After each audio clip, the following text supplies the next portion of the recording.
Kumar and you're welcome on my channel Har Ghar English. Now we will discuss Cry Freedom. This is the famous novel and the famous film by Richard Ottenberg. तो मेरे सभी students जो कि अपनी preparation कर रहे हैं अपने एग्ज़ाम को लेकर के और साथ ही वो अपने नोट्स भी प्रिपेयर कर रहे हैं, तो उनसे मैं यही कहना चाहूँगी कि वो अपने जो हेडिंग्स हैं और प्लस जो भी कंटेंट उनको इस वीडियो के थ्रू और चैनल पर जो वीडियोस अपलोड की जा रही हैं इसके थ्रू प्रोवाइड कराया जा रहा है, वो सभी को बहुत ध्यान से देखें, समझें। उनका एग्ज़ाम बहुत अच्छा होगा और साथ ही बिल्कुल भी वो पैनिक ना हो इंग्लिश को लेकर के। ओके, ज़्यादा कोशिश करिए कि हेडिंग मेंशन करते हुए आप आंसर को अटैम्प्ट करिएगा, अंडरस्टूड। और साथ ही क्वेश्चन को समझ करके तब आप उसका आंसर लिखिएगा।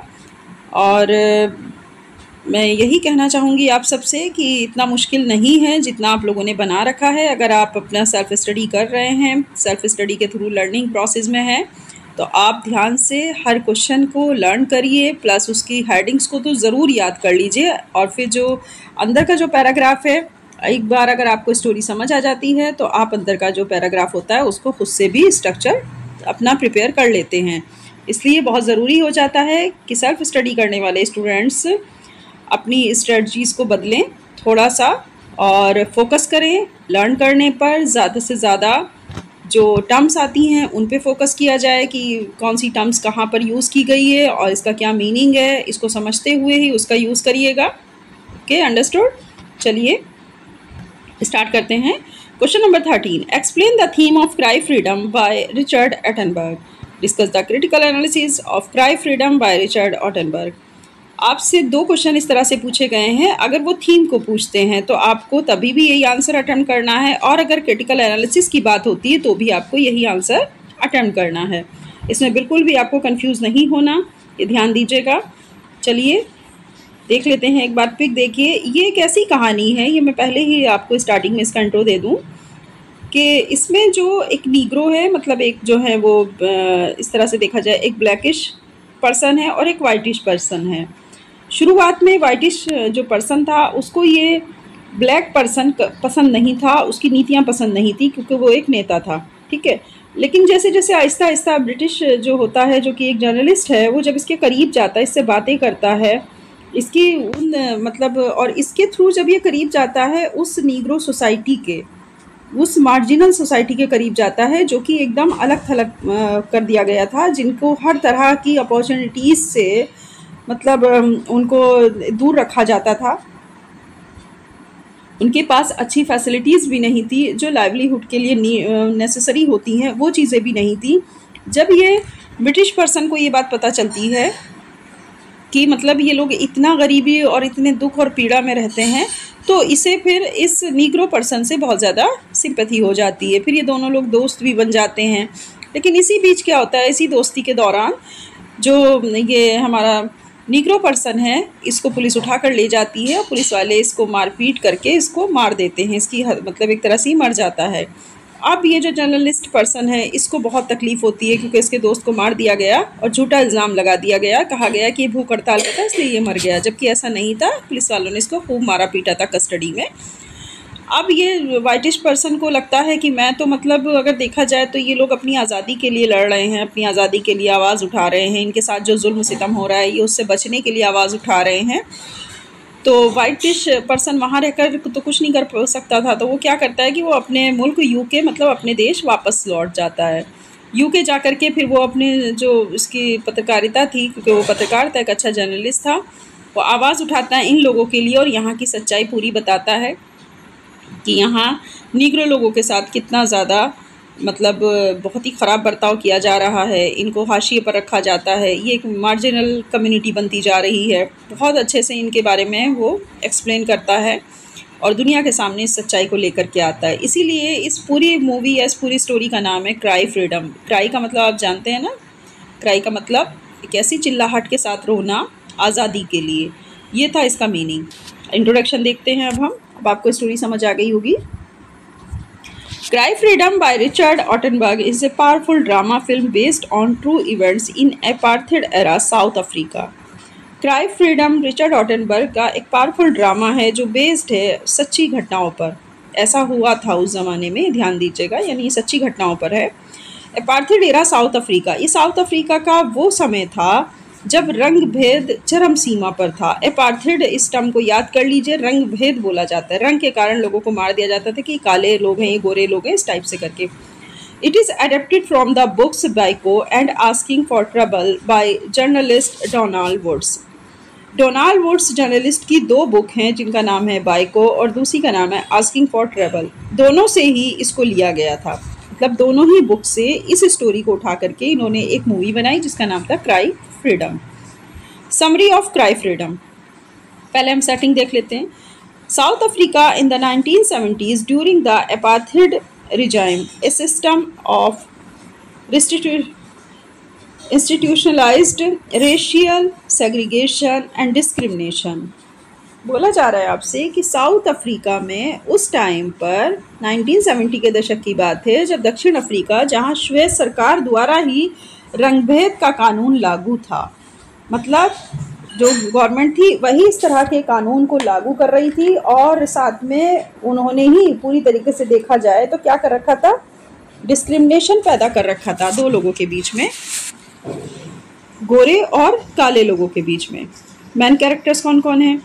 मैन कैरेक्टर्स हैं स्टीव बिको, एक charismatic black South African activist and leader of the black consciousness movement. Steve Biko की बात करें तो एक साहसी और करिश्माई अश्वेत कार्यकर्ता है जो ब्लैक कॉन्शियसनेस मूवमेंट का लीडर भी है। किसका लीडर है? द ब्लैक कॉन्शियसनेस मूवमेंट का वो लीडर है और एक लीडर होने के साथ साथ वो एक्टिविस्ट भी है और ब्लैक साउथ अफ्रीकन है, यानी काला है। Donald Woods, a white liberal newspaper editor who initially misunderstands Biko but later becomes his ally। Donald Woods एक उदार विचारधारा वाला गोरा पत्रकार है और अखबार का संपादक भी है, जो बाद में बीको को बहुत अच्छी तरीके से, शुरू में तो उसको गलतफहमी थी, मिसअंडरस्टैंडिंग बीको के प्रति उसके अंदर बड़ी ही मिसअंडरस्टैंडिंग थी, लेकिन बाद में वो उसके साथ हो जाता है, बाद में उसकी समस्याओं को वो समझता है। प्लॉट की बात करें, the story follows Donald Woods, ये कहानी शुरुआत में डोनाल्ड वुड्स से ही होकर के निकलती है, who is skeptical of Steve Biko at first but agrees to meet him after being challenged to see conditions in black communities।